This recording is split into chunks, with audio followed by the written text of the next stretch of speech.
अस्सलामुअलैकुम, नमस्ते, सत श्री अकाल। कैसे हैं आप लोग? उम्मीद करती हूँ ठीक होंगे, खुश होंगे। मैं हूँ हादिका अली और मेरे साथ हैं तारिक नियाजी। अस्सलामुअलैकुम, नमस्ते, सत श्री अकाल। उम्मीद करता हूँ ठीक होंगे, खुश होंगे। दोस्तों, जहाँ रहें खुश रहें, माँ बाप का ख्याल करें, क्योंकि माँ बाप हैं तो सब कुछ है। आज की हमारी वीडियो है बहुत ही इंटरेस्टिंग। से स्टार्ट करते हैं अपनी वीडियो को। Let's start. ओके गाइस, तो वीडियो का टाइटल है श्रीखंड महादेव कैलाश यात्रा, श्रीखंड महादेव ट्रैवल गाइड 2021 से स्टार्ट करते हैं। आज हम जाएंगे वहाँ जहाँ भस्मासुर का संहार हुआ था। आज हम जाएंगे वहाँ जहाँ पांडवों ने अपना अज्ञातवास निकाला था। आज हम ले जाएंगे आपको उस शिखर पे जहाँ से भीम ने स्वर्ग के लिए सीढ़ियाँ बनाई थी। 75 फीट के शिवलिंग में जहाँ साक्षात शिव बसते हैं। आज हम जाएंगे इंडिया के one of the most difficult tracks पे। आज हम जाएंगे साक्षात देवों के देव महादेव के पास। आज की वीडियो बेहद खास है। आज हम आपको लेके जा रहे हैं इंडिया के one of the most difficult tracks पे। आज हम जा रहे हैं श्रीखंड महादेव पे। ये यात्रा 2021 के लिए अनऑफिशियली खुल चुकी है। ये ट्रैक 70 किलोमीटर का है टोटल, 35 किलोमीटर वन वे, और ये डिफिकल्टी लेवल मॉडरेट से काफ़ी हाई है। हम इस ट्रैक पे 2 बार जा चुके हैं और अपने पर्सनल एक्सपीरियंस से आपको बता रहे हैं कि जब तक वो हायर एनर्जी नहीं जाती तब तक आप उस शिवलिंग तक नहीं पहुंच पाते। हमने लोगों को बहुत जल्दी वापस आते हुए देखा है और हमने लोगों को शिवलिंग के इतने करीब से वापस आते हुए देखा है। हमने लोगों को मौत के मुंह में जाते हुए देखा है। ये ट्रैक बहुत डिफिकल्ट पर जैसे जैसे हम इस ट्रैक पे आपको आगे लेके जाएंगे, शानदार नज़ारों के साथ साथ हम आपको ऐसी मैथोलॉजिकल कहानियाँ बताएंगे जो आपके रोंगटे खड़े कर दें। तो बिना देरी किए हुए महादेव का नाम लेके इस सफ़र की शुरुआत करते हैं। तो इस सफ़र की शुरुआत की हमने दिल्ली से बेस कैंप जाओ विलेज के लिए, जो पड़ता है कुल्लू डिस्ट्रिक्ट के अंदर। ये पूरा सफ़र करीब 520 किलोमीटर का है। हमने रूट फॉलो किया दिल्ली से शिमला, वहाँ से नारकंडा होते हुए रामपुर बुशर से मुड़ना है आपको निर्मंद तहसील की ओर, और वहाँ से आगे मिलेगा जाओ विलेज। अगर आप बस से जाना चाहते हैं तो दिल्ली या शिमला ISBT से किन्नौर की कोई भी बस लेकर आप लोग रामपुर बुशर उतर सकते हैं और वहाँ से जाओ विलेज के लिए बस ले सकते हैं। पहला दिन ख़त्म होने पर हम लोग बेस कैंप पहुँच गए थे। वहाँ हमने रात के लिए एक कमरा लिया जिसका किराया करीब 800 रुपये था। सुबह हम जल्दी उठे और इस मंजिल की पहले पड़ाव की ओर चल दिए। पहली डेस्टिनेशन हमारी थी सिंघाड़। जाओ विलेज से सिंघाड़ का रास्ता करीब 3 किलोमीटर का ट्रैक है और यहीं से बेहद खूबसूरत नज़ारे आपके साथ चलने शुरू हो जाते हैं। सिंघाड़ में होता है आपका रजिस्ट्रेशन, जिसमें आपकी बेसिक डिटेल्स, एड्रेस वगैरह सब नोट किया जाता है। ये ऑन द स्पॉट हो जाता है और यहाँ से हम चलते हैं आगे। अगला दिन ख़त्म होने तक हमें पहुंचना है अपने दूसरे इम्पोर्टेंट पड़ाव पे, जो कि है थाचड़ू। सिंघाड़ से थाचड़ू का रास्ता 12 किलोमीटर का ट्रैक है और ये मॉडरेटली टफ ट्रैक है। इस सफ़र के ऊपर आपको मिलते हैं काफ़ी ट्रिकी पैचेस। अब इसको ही लीजिए, आपको यहाँ पे फूक फूक के कदम रखना है क्योंकि राइट साइड पे काफ़ी तेज़ पानी का बहाव है।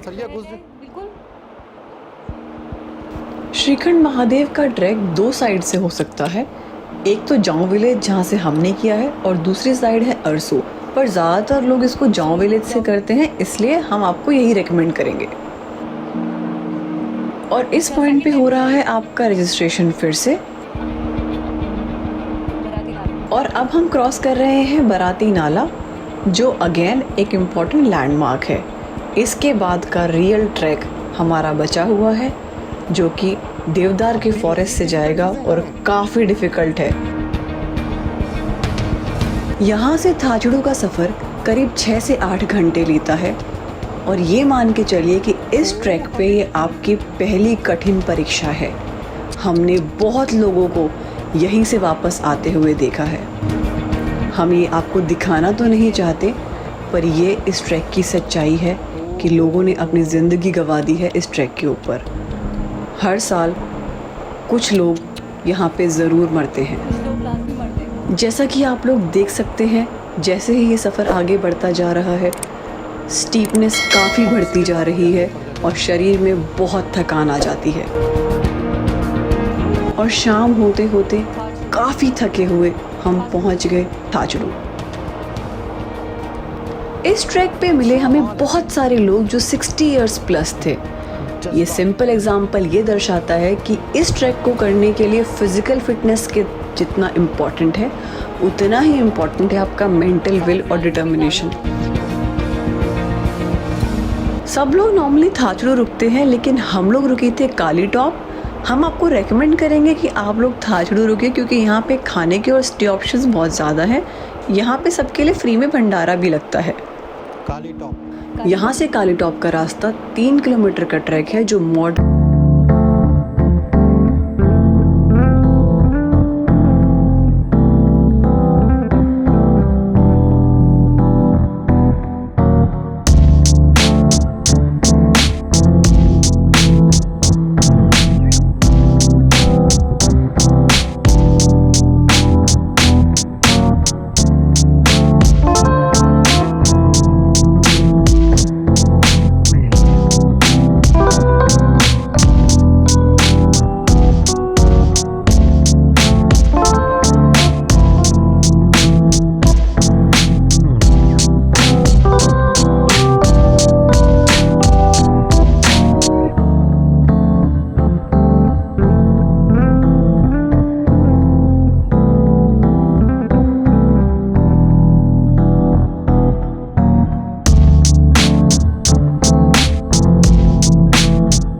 सालों तक रहे और महादेव की उपासना की, और इसलिए काफ़ी जगह के नाम भीम के नाम पे हैं। इस वाले पैच में हमें ट्रैक करते हुए काफ़ी माउंटेन्स के नीचे जाना है और फिर वापस ऊपर चढ़ना है। ये ट्रैक बहुत ध्यान से आपको करना है।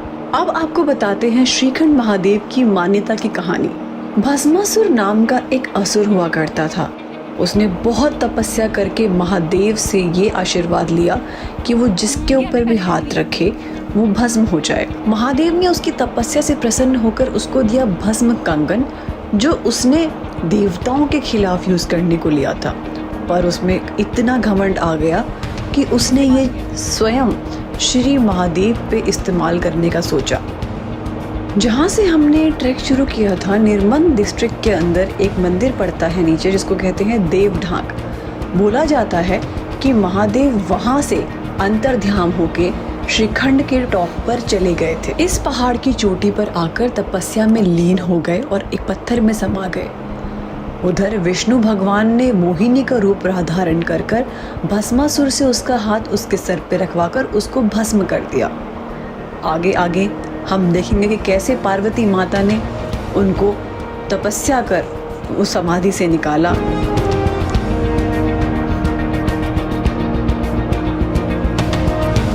हम थोड़ी सी माफ़ी चाहेंगे आपसे कि ये वाली वीडियो आपको कंपैरेटिवली शेकी लगेगी, पर ये ट्रैक बहुत डिफ़िकल्ट था और फुल कंसंट्रेशन यहाँ रिक्वायर्ड था, इसलिए हमने गोप्रो को अपने सर पे माउंट कर लिया था। और बड़ी मुश्किल से बीच बीच में ऐसे प्लेजेंट पैचेस मिलते थे वॉक करने के, जहाँ शरीर थोड़ा आराम ले पाता था, पैरों को थोड़ा सुकून मिल पाता था, वरना पूरे टाइम चढ़ाई और इतनी डिफ़िकल्ट उतराई है कि शरीर हिम्मत छोड़ देता है। यहाँ पे थोड़ा सा आराम करेंगे।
आपको सुबह 3 बजे इसलिए निकलना है ताकि आप 12 या 1 बजे से पहले दोपहर के श्रीखंड महादेव के दर्शन करके वापस नीचे के लिए चल दें, क्योंकि उसके बाद ऊपर धुंध हो जाती है और कई बार बहुत ही ज़्यादा मौसम बिगड़ सकता है। जैसे जैसे हम आगे बढ़ते जाएंगे हमें मिलने वाली है बहुत सारी जमी हुई बर्फ़, जिस पे चलना बहुत ट्रिकी होता है।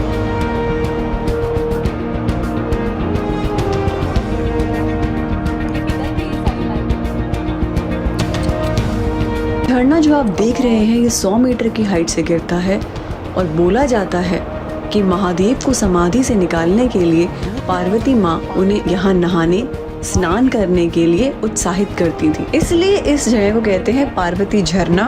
और इस जगह की खूबसूरती मेरे लिए शब्दों में बयां करना बहुत नामुमकिन है। इस ग्लेशियर को क्रॉस करने के बाद हमारे पास आए सामने एक पहाड़ जिसकी चढ़ाई बहुत मुश्किल थी, कम से कम 40 से 50 डिग्री स्टीप थी।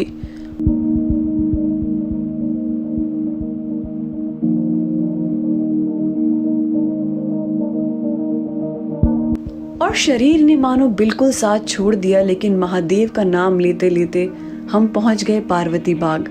वहां हम रात को रुके और सुबह भयंकर खूबसूरत नज़ारों ने हमारा स्वागत किया। अब हम जाएंगे पार्वती बाग से नैन सरोवर। हम आगे आपको बताएंगे कि इसको नैन सरोवर क्यों कहते हैं। पार्वती बाग पे हम सुबह जल्दी 5 बजे उठे और इस सफर को जारी किया, क्योंकि आज का दिन बहुत इम्पोर्टेंट और बहुत लंबा होने वाला था। जैसे जैसे आगे चलेंगे बर्फ बढ़ती जाएगी और ये पूरा ट्रैक जो बचा हुआ है ये बर्फ के ऊपर होगा। अगर आपने स्नो ट्रैक किया है तो आपको इसकी डिफिकल्टीज का पूरा अंदाजा होगा। यहाँ बर्फ के अलावा चढ़ाई भी बहुत स्टीप होती जाने वाली है। जैसा कि आप लोग देख पा रहे होंगे इस पूरे ट्रैक पे वेदर बहुत ऑफन चेंज होता है, कभी बारिश, कभी सर्दी, कभी धूप। आपको 2-3 बातों का खास ध्यान रखना है। सबसे पहले तो ये कि आपको बहुत लाइट वेट पैक करके चलना है, क्योंकि बहुत लंबा सफ़र है, थकान जल्दी हो जाएगी। आपको अपने साथ पानी की एक बोतल रखनी है और ध्यान रखिए नैन सरोवर श्रीखंड महादेव से पहले आखिरी पड़ाव है जहाँ पे आपको पानी मिलेगा, इसके बाद आपको कोई पानी नहीं मिलेगा। अब हमारे और श्रीखंड महादेव जी के बीच में पड़ता है नैन सरोवर, जो हमारा सेकंड लास्ट डेस्टिनेशन है। ऐसा बोला जाता है कि ये सरोवर पार्वती जी के आंसुओं से बना हुआ है, क्योंकि शिवजी भगवान समाधि पे चले गए थे तो उनके विलाप में ये पूरा सरोवर उनके आंसुओं से भर गया। नैन सरोवर से श्रीखंड महादेव का रास्ता 3 किलोमीटर का है और ये इस ट्रैक का सबसे डिफिकल्ट पैच है। वापस आते हैं ज़रूरी चीज़ों के ऊपर। आपको एक बहुत अच्छे पेयर ऑफ ट्रैकिंग शूज़ चाहिए, क्योंकि जैसा आप देख सकते हैं अभी जो बर्फ़ का पैच है, अगर इस पे आपका पैर फिसला तो आप सीधा नीचे जाएंगे। और आपको चाहिए एक विंड शीटर और सबसे इम्पॉर्टेंट एक लाइट वेट वार्म रखने वाली जैकेट। ऊपर जैसे जैसे आप बढ़ते जाएंगे ऑक्सीजन घटता जाएगा और टेम्परेचर भी साथ में, ठंड बहुत ज़्यादा हो जाती है, हवा बहुत तेज़ चलती है। जैसा कि आप देख सकते हैं यहाँ पे दोनों पैर एक साथ रखने का रास्ता नहीं है। अपने पैरों को एक के आगे एक रखते हुए बहुत संभाल के ध्यान से चलना है, क्योंकि यहाँ पर फिसलना बहुत भारी पड़ेगा। आगे का रास्ता 60 to 70 डिग्री इंक्लिनेशन पर है। सांस वगैरह तो ठीक से आ रहा है ना? लंबी लंबी सांस लो। अगर आपको लग रहा है कि आपको सांस लेने में दिक्कत हो रही है तो आप प्लीज़ वापस चले जाइए, क्योंकि यहाँ के बाद ऊपर ऑक्सीजन की और कमी है। कोई भी ट्रैक आपकी जान से इम्पोर्टेंट नहीं है। अब आपको क्रॉस करने हैं बड़े बड़े पत्थर, और यकीन मानिए इस टाइम तक शरीर की सारी ताकत जा चुकी होती है। ऑक्सीजन की कमी की वजह से शरीर और टूट चुका होता है। ये वाला फेस आपको बहुत आराम से करना है। अपनी बॉडी को एक्सर्ट ना करें, धीरे धीरे आराम आराम से पैर रखते हुए आप ऊपर पहुंच जाएंगे। अगर आप एनर्जी में विश्वास नहीं करते, अगर आप शिव में विश्वास नहीं करते, तो मेरा चैलेंज है कि एक बार आप इस ट्रैक पे आके देखिए, क्योंकि इस सफर से आगे सिर्फ हर हर महादेव गूंजते हुए आप ऊपर पहुंच सकते हैं। करीब 800 मीटर की दूरी से जब पहली बार आपको वो विशाल शिवलिंग नजर आता है तो सारी थकान दूर हो जाती है, आंखों में आंसू आ जाएंगे और दिल में इतने इमोशंस आ जाएंगे जो शब्दों में बयां करना नामुमकिन है। So finally shrikhand Mahadev peak पे वो भी दिखाई दो, श्रीखंड महादेव पहुंचने ही वाले हैं। ग्लेशियर दिखाई दे। बिल्कुल जान खत्म हो गई है। एक तो यहाँ इतनी ठंडी हवा चल रही है, ऊपर से ऑक्सीजन लेवल इतना कम है।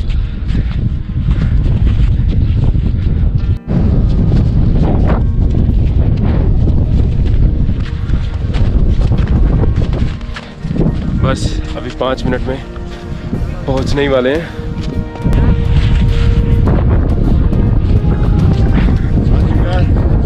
पहुंच ही गए, भोले ने बुला ही लिया।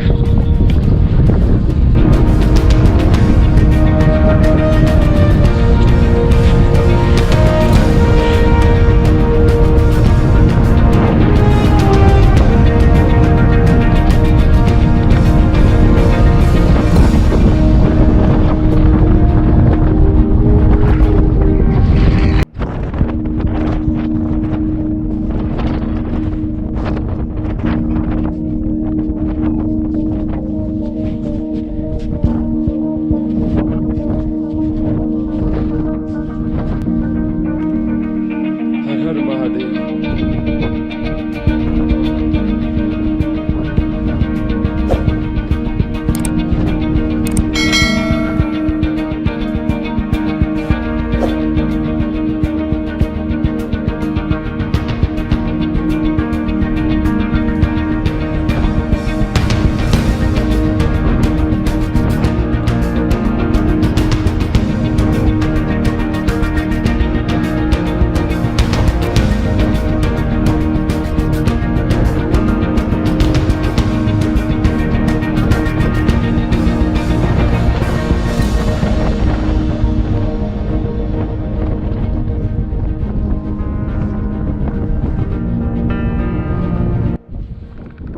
At last, I am here at Shrikhand Mahadev Peak.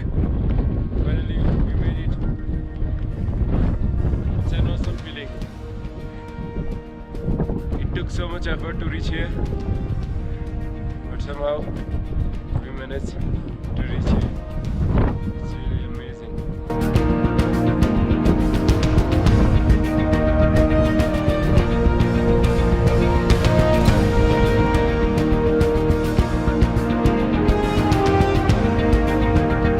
आशा करते हैं ये एपिसोड आपको काफ़ी रोमांचक लगा होगा। अगले हफ्ते लेकर चलेंगे एक और खूबसूरत सफ़र पर। तब तक कमेंट्स में ज़रूर बताइए कि वीडियो आपको कैसी लगी।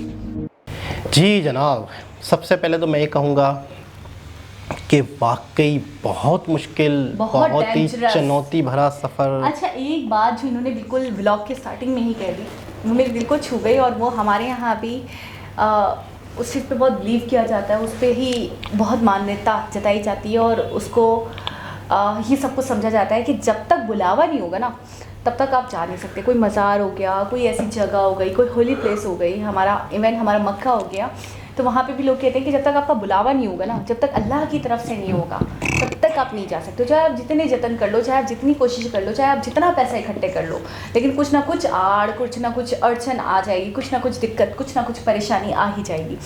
तो ये जो लोग जिनको मैं देख रही थी जिनकी डेथ हो गई, वही कह रही थी बहुत करीब पहुँच के भी लोगों को नसीब नहीं हुआ देखना। वही वजह है कि हिम्मत हार गए। 1 किलोमीटर 2 किलोमीटर के फासले से बचे हैं वो लोग और लौट गए, वापस लौट गए, या कुछ की डेथ हो गई, या कुछ नहीं देख पाए, कुछ का ऑक्सीजन वगैरह बहाल नहीं हो पाया, या साथ नहीं दे पाया उनकी बॉडी, उनका एनर्जी।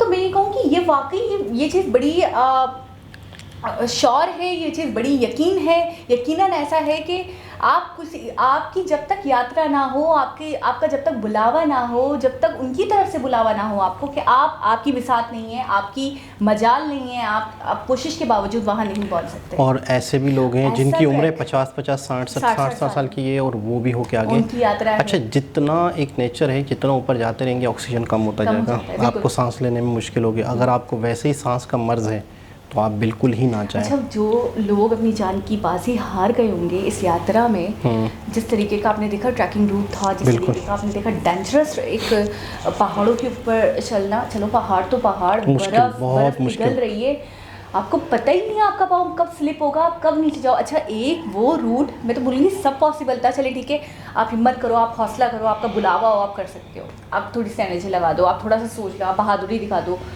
लेकिन वो ट्रैक आपने देखा था, वो रास्ता जहाँ पे वो कह रही थी 2 पाँव रखने की भी जगह नहीं थी, 1 पाँव रख सकते थे, और ज़रा अच्छा। सा आप यहाँ से वहाँ हुए, आप नीचे गए। अच्छा, जब आप 2 पाँव यूँ रख रहे हैं ना, पाँव से पाँव, आपका बैलेंस आउट होता है। होता है आप ऐसे 1 चलते by हैं, 1, हाँ। आप ऐसे चलते हैं, आप 2 पैर ऐसे रखते हैं, ऐसे ऐसे सही कह रहे हैं। आप ऐसे ऐसे चलेंगी ना, तो बैलेंस आपका नहीं। बैलेंस आउट हो सकता है।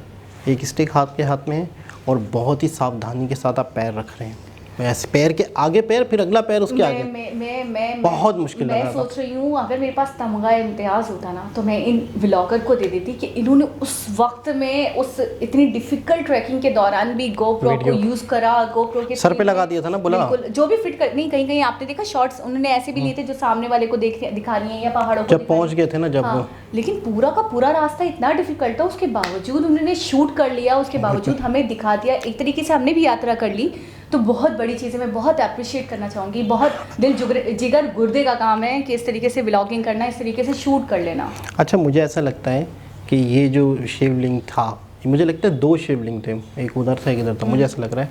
अच्छा, ये डिस्कवर हुए होंगे किसी ज़माने में, किसी की बिल्कुल। नज़र पड़ी होगी, किसी ने नोट किया होगा, ये नेचुरली है, यानी कि ये इंसान के बनाए हुए इतने बड़े, बिल्कुल नहीं है, नेचुरली था। ठीक है ना।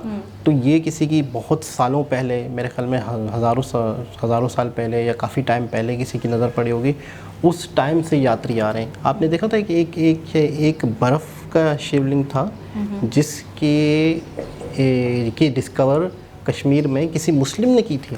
अच्छा, ये वाली जो कहानी देखा था, वो एक खातून थी, ऊपर गई थी और वहाँ पर कैमरा अलाउ नहीं था। सही। अच्छा, मैंने ये वाली कहानी जो भस्म मसूर, इसकी जो इन्होंने बताया कि ये इंसिडेंट हुआ था और उन्होंने उनको पावर दी थी और फिर वो अपने पावर का नाजायज़ यूज़ कर रहा था, उसके बाद उनको पत्थर का बना दिया था। तो ये मैंने क्राइम पेट्रोल में देखा था।